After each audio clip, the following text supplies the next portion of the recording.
Өдрийн мэнд хүргэе үзэгчдээ шадар сайдын цаг нэвтрүүлгийн маань ээлжид дугаар эхлэхэд бэлэн болоод байна. Манай студид Монгол Улсын шадар сайд Оюнбаатарын зөвлөх Батлах хүрэлцээрсэн байна. Танд энэ өдрийн мэндийг хүргэе.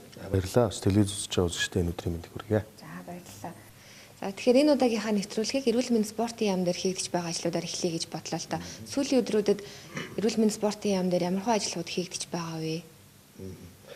За эрүүл мэнд спортын яам дээр бол одоо сүүлийн үед бас эрүүл мэндтэй холбоотой тэгээ засцуудтай одоо хүндрэлтэй аймагуудад хүндрэлтэй сумдуудад одоо автомашин хүргэх түргэний машинаар одоо хангах зэрэг одоо ажлуудыг нэлээрчмтэй хийж байна л да. Тэгээд 2015 оны одоо улсын төсөвт одоо эрүүл мэндийн спортын сайдын багцаас нийтдээ нийслэлийн 9 дүүрэг за 18 аймагт нийтдээ 47 автомашиныг хуваарлахаар одоо худалдаж авч хуваарлахаар одоо тендер зарлагдаж одоо гэрээ хэлцээр нэгдсэн байгаа. Тэгээ оны өмнө бол нийтдээ 8 автомашиныг тараасан байсан. Тэгвэл энэ удаад засцуудны байдал нэлээд хүндрэлтэй байгаа аслагдсан сумдуудад автомашиныг одоо олгох ажлыг бас үргэлжлүүлж хийсэн л дээ.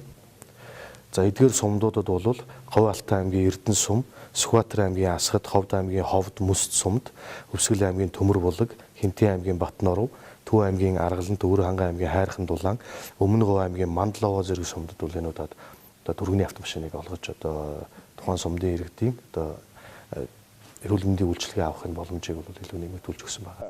Засцуудны байдал хүнд байгаа. Аслагдсан одоо 6 аймгийн 9 суманд энэ Япон улс үйлдвэрлэсэн Nissan төргөн тусламжийн тусгай зориултын машиныг одоо өнөөдөр гаргаж байна. Тэгэд Монгол улсын их хурлын батлагдсан төсвийн хүрээнд засгийн газраас энэ аймаг сумдыг ялангуяа төргөн тусламжийн найдвартай сайн машинаар хангах ийм одоо асуудлыг шийдвэрээ шийдэж байгаа. Мөн бүгд найрамдах Хятад ард улсын засгийн газраас манай Монгол улсын засгийн газарт хөнгөлөлттэй зээлээр хэрэгжүүлж байгаа цахим эрүүл мэнд төслийг хэрэгжүүлж эхлээд байгаа. Тэгэхээр энэ цахим эрүүл мэнд төслийн талаар яриагаа үргэлжлүүлэхгүй юу? Монгол Улсын засгийн газрын 2012-оос 2016 оны одоо үйл ажиллагааны мөрийн хөтөлбөрт бол тусагдсан байдаг.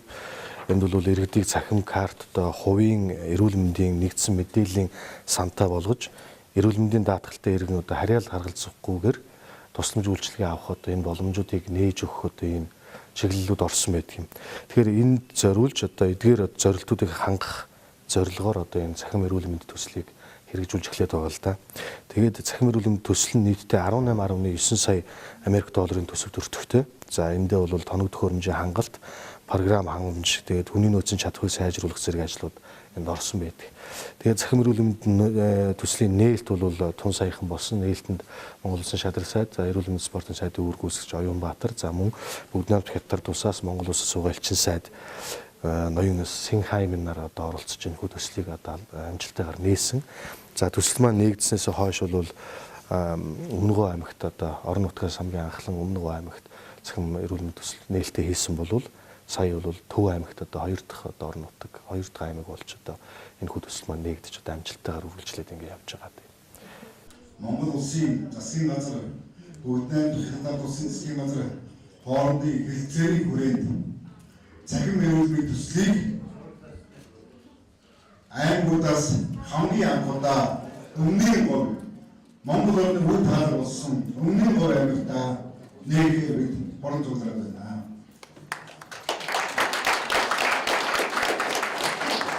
Өчигдөр Улаанбаатар хотод Монгол улсын элитийн 1-р төв эмнэлэгдээр энэхүү арга хэмжээг зохион байгуулж Монгол улсад цахим эрүүл мэндийн төслийн үйл ажиллагааг албан ёсоор эхэлсэн. Энэ арга хэмжээнд Бүгднайрамдах Хятад улсын ас Монгол улсад суугаа онц хөвөд бүрэн элчин сайд Хим Хинвэ бид хамтын арга хэмжээг зохион байгуулж улс орон даяар хэвлэл мэдээлэл байгуулахаар хүргэсэн. Энэ төсөл бол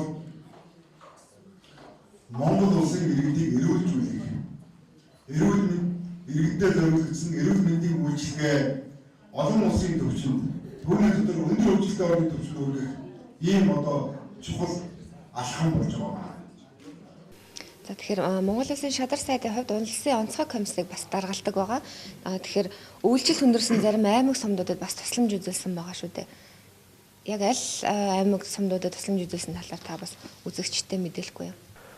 Тэгээ үйлчлэлт нь хүндэрсэн байгаа одоо цас цуудын байдалтай байгаа Төв аймгийн зарим сумд руу бол одоо бас өвсдөжээл хүргэх одоо энэ ажлууд бол энэ өдрүүдэд хийгдлээ.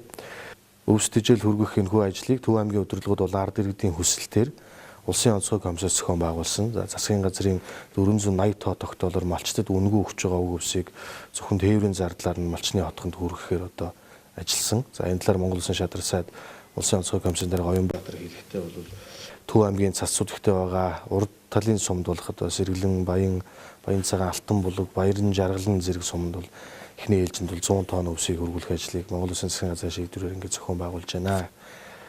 Тэгээд аймаг орон нутагт сумдын эмнэлгийн удирдлагууд үйлчлэлийн бэлтгэлээ боломжийн хэмжээнд хангасан ч өвсдөжээл ургаагүйгээс хадлан тэжээл сайн авч чадаагүй байдал хүнд байгаа одоо энэ сумдуудад бол одоо иймхүү улсын онцгой комиссаас бол тусламжийг эхний ээлжинд хүргэж байна гэж одоо бас тухайн үед мэдгдсэн байгаа. За өнөөдөр Төв аймгаас энэ цас цуудын байдалтай байгаа, хүндрэлтэй байгаа сумдуудад өвс хүргэх ажлыг зохион байгуулж байна. Монгол Улсын онцгой комиссаас бид яралт арга хэмжээ авч цас цуудын байдалтай байгаа цас их орсон өвс тэжээл дутмаг байгаа энэ аймаг сумдад өвс тэжээл хүргэх ажлыг зохион байгуулж байна. Монгол Улсын засгийн газрын шийдвэрээр 2012-оос 14 оны өвс тэжээлийг хямдруулсан үнэтэй буюу үнгүүгээр хүргэх ажлыг зохион байгуулж байгаа. Төв аймгийн нутагт Монгол Улсын шадар сайд Монгол Улсын онцгой комиссаас зохион байгуулж байгаа 100 тонн өвсийг газар дээр нь Төв аймгийн удирдлагуудад онцгойгийн удирдлагын төвшөнд тал хээрийн сумд малчид тарааж байгаа 100 тонныг газар дээр нь ирж байгаа бол үнэхээр талын сумдынхаа орон нутгийнхаа удирдлага малчдынхаа өнөөс Төв аймгийнхаа удирдлагын өнөөс шадар сайдтай бас талархснаа илэрхийлье.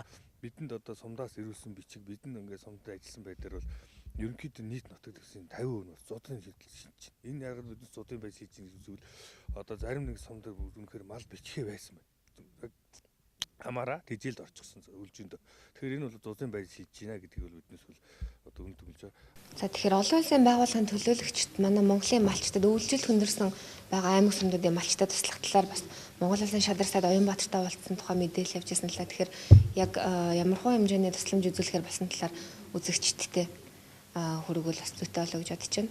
Тий, малчтад одоо үйлчлэлтүүд хүндрэлт гарч байгаагаас одоо шалтгаалаад цас цуудны байдал хүндрэлтэй байгаа аймаг сумдын одоо малчтад олон улсын байгууллагуудын зүгээс бас одоо хэрхэн яаж туслах уу, хэрхэн яаж одоо хамтарч ажиллах уу гэдэг тал дээр бол бас Оюнбаатар сайдд бараалгаж бас санал солилцсон. За энд бол нүүбийн хөгжлийн хөтөлбөр, за нүүбийн хүн амын сан, нүүбийн хүн сүтэн аж ахуйн байгууллага, нүүбийн хүүхдийн сан зэрэг одоо олон улсын улаан загалмайн байгууллага зэрэг одоо олон байгууллагууд энэ төлөөлөл бол энэ ч оролцсон байгаа.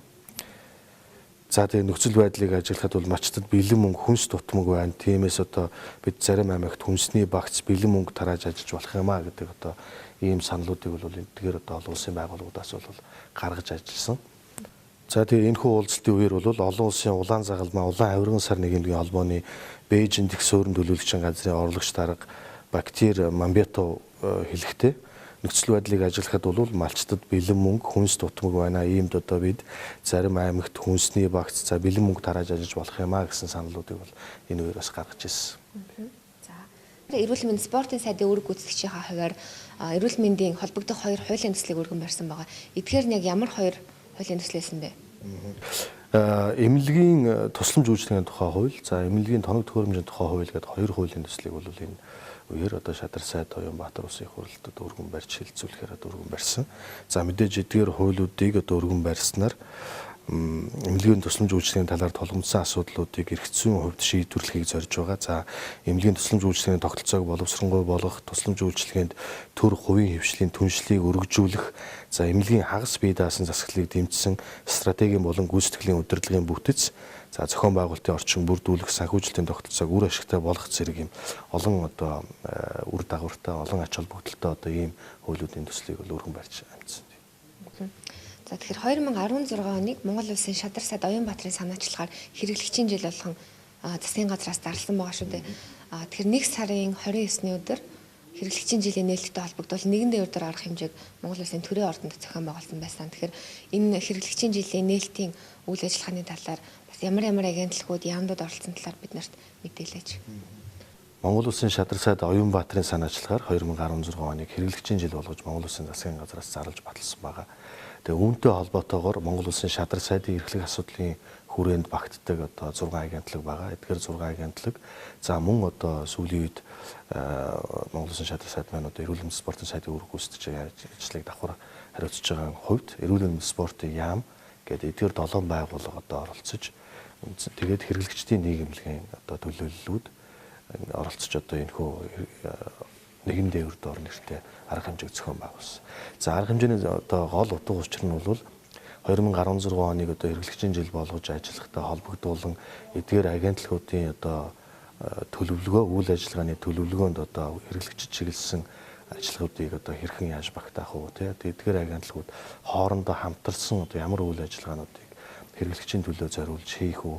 За энэ тал дээр бол бүгдээрээ нэгдсэн нэг төлөвлөгөөтэй болох, тэрийг нэгтгэж батлах зорилгоор одоо энэ нэгэн дээр доор уулзлыг зохион байгуулсан. За хэрэглэгчийн жилийг өгсөн энэ хүү нэгэн дээр доор арга хэмжээнд бас Монгол Улсын засгийн газрын тэргүүн ерхий сайд сайхан бэлэг оролцож бас үг хэлсэн байгаа. Тэгэхээр энэ нь бол эх 2016 оныг Монгол Улсын засгийн газрын зүгээс иргэн бүрт чиглэсэн, за хэрэглэгч бүрт чиглэсэн одоо ийм олон талт үйл ажиллагаа бүхий ийм жил болгон ажиллахаар одоо төлөвлөж байна гэж ойлгож болно. За тэгээд энэ хүү нэгэн дээр доор одоо арга хэмжээтэй уялдуулж одоо эдгээр 6 агентлаг болон эрүүл мэндийн спортын яамны одоо нийт ажиллаж албан хаагчдын дундаас бид нэр спорт өдрөлгийг зохион байгуулсан. За энэ нь бол эдгээр одоо байгууллагуудын ажилчид бие биентэйгээ олон илүү дотн танилцах, за цаашлаад одоо олон талт хамтын ажиллагаанууд дээр одоо хамтарч ажиллах энэ одоо бүх одоо ажлуудын үндэс суурь нь болно гэсэн үднээс юм нөхөрсөг спортын өдрөлгийг бас нэг өдөр бас зохион байгуулсан байна. Монгол хүн эрүүл чирэг бие балдрын одоо хүмүүжилтэй байх хэрэгтэй. Энэ хүрээнд одоо бид цогц арга хэмжээ зохион байгуулж байгааг эхэллээ. Бүгдээрээ эрүүл бай, бүгдээрээ спортоор хичээлээ, бүгдээрээ одоо идэвхтэй амьдрий. Бас өөрийнхөө урд наслаж сайхан амьдрах энэ нөхцөлийг бүрдүүлэх үүднээс идэвхтэй хэрэглэгч бай. Идэвхгүй аль нэгэн имийг төрөөс юм уу хэн нэгэн үнээс шаардах гуйх биш, өөрөө идэвхтэй амьдрий гэдэг ийм уриаг явж байгаа. Тэгэхээр бүгд найрамдах хятад ард улсад 12 сард дэлхийн ой тогтоолтын аврах шалгаруулах тэмцээн, оюун ухааны спортын тэмцээн болсон байгаа. Тэгэхээр манай Монголын баг тамирчид маань энэхүү тэмцээнд маш амжилттай оролцож, маш олон медалуудыг авч мөн дэлхийн рекордуудыг эвдсэн байсан л та. Оюнбаатар шадар сайдын хувьд эрүүл мэндийн спортын салбар хариуцсан сайдынхаа хувьд эдгээр баг тамирчдыг бас хүлээж авч уулзсан гэсэн яг амжилтын талаар сонирхсан болов энэ талаар бас дэлгэрэнгүй мэдээлэл биднэрт өрөхгүй юу? Бүгд найрамдах хятад ард улсын Чингдүү хотод болсон энэ 24 дахь удаагийн дэлхийн аврагт бол нийтдээ 25 улсын 280 гаруй тамирчид одоо оролцсон ийм тэмцээн болсон. За энэ тэмцээнд бол хэд хэдэн одоо дээд амжилтууд эвдэгдсэн байгаа. Тэгээд эдгээр дээд амжилтуудын 5-ыг нь бол одоо энэ хүү манай Монголоос оролцсон Монголын баг тамирчид маань бол эвдэж чадсан. Тэр өөрөлдвөл маш амжилттай оролцсон. Эдгээр тамирчид маань нийтдээ 26 одоо медалыг одоо Монгол улсынхаа нэрийн өмнөөс одоо энэ тэмцээнд оролцож авчирсан байгаа. Эдгээр тамирчид бүгдээрээ Монголын оюун ухааны академийн тамирчид байгаа. Тэгээд Монголын оюун ухааны академийн тамирчид өнгөрсөн 5 жилийн хугацаанд олон улсын 35 тэмцээнд оролцохдоо эх орныхоо нэрийг одоо амжилттай гаргаж нийтдээ 484 медаль одоо хүртсэн гэсэн одоо ийм тоо байдаг юм байна. Тэгээд эдгээр тамирчдыг шадар сайд Оюнбаатар хүлээн авч эрүүл мэндийн спортын яамны одоо жуух бичгээр бүгднийг одоо шагнаж баяр хүргэж гартуулсан байна. Бид өмнөх удаагийн дугаараас эхлээд шадар сайдын эрхлэх асуудлын хүрээнд 6 агентлагийг ээлж дараалан танилцуулж байгаа лээ. Тэгэхээр энэ удаагийн дугаар та биднэрт яг ямар агентлагийн үйл ажиллагаатай танилцуулахаар бэлтгэсэн байгаа вэ? За энэ удаа бол одоо тун саяхан одоо хэрэглэгчийн жил 2016 болж Монгол Улсын засгийн газраас батлагдсан учраас одоо яг энэ хүү хэрэглэгчийн жилд одоо хамгийн их одоо гол үүрэгтэй оролцох, чухал үүрэгтэй оролцох шадар сайдын эрхлэх асуудлын хүрээний шудраг өрсөлдөөн хэрэглэгчийн төлөө газрыг одоо энэ удаад би онцолж оруулмаар санагдлаа. Яагаад тэгэхээр 2016 онд одоо хэрэглэгчид чиглэсэн ямар үйл ажиллагаанууд явагдах уу? За ер нь хэрэглэгчийн жилд одоо тэдний зүгээс ямар онцлог үйл ажиллагаудыг төлөвлөсөн байгаа вэ гэдэг талаар бас үзэгчтэй мэдээлэл өгье гэж бодож байна. Тэгэхээр энэ удаад шудраг өсөлтөнд эрхлэгчийн төлөө газрыг онцолж байна да. Тэгэл байх уу?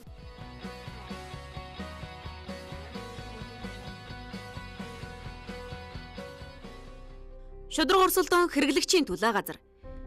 Хэрэглэгчийн жилийг угтан Монгол Улсын шадар сайдын ажлын алба болон шудраг өрсөлдөөн хэрэглэгчийн төлөө газраас хамтран шилэн суух хөтөлбөрийг хэрэгжүүлж эхэлсэн билээ.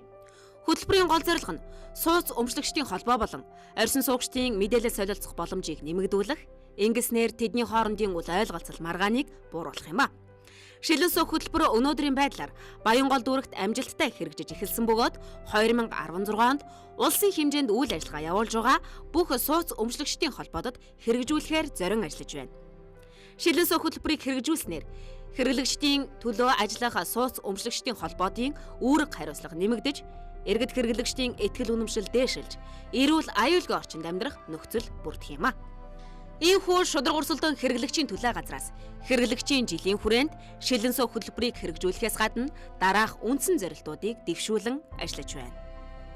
Хэрэглэгчийн хяналтын тогтолцоог бий болгосон үндэсний сүлжээ байгуулга болох. Шудраг өрсөлдөөн хэрэглэгчийн төлөө газрын чадварыг бэхжүүлэх Японы олон улсын хамтын ажиллагааны байгууллагаас хэрэгжүүлж байгаа төслийн хүрээнд Монгол улсын 21 аймагт шудраг өрсөлдөөн хэрэглэгчийн төвүүд байгуулагдаж, хууль тогтоомжийг сурталчлан таниулах ажлууд нийгэмд жигд хүртээмжтэй хүрч, нийгмийн сэтгэл зүйд өрсөлдөөний болон хэрэглэгчийн эрхийн мэдлэг соёл төлөвшнө. Ухаалаг хэрэглэгч соёлтой үйлчилгээг нэвтрүүлэх зорилтыг стандартчлал хэмжил зүйн газар мэргэжлийн хяналтын ерөнхий газартай хамтран хэрэгжүүлнэ. Ингэснээр нэгдүгээрт импортоор орж ирж байгаа бүх бүтээгдэхүүний хаяг шошгийг Монгол тайлбартай болгож, хууль тогтоомжийн хэрэгжилтийг хангуулна.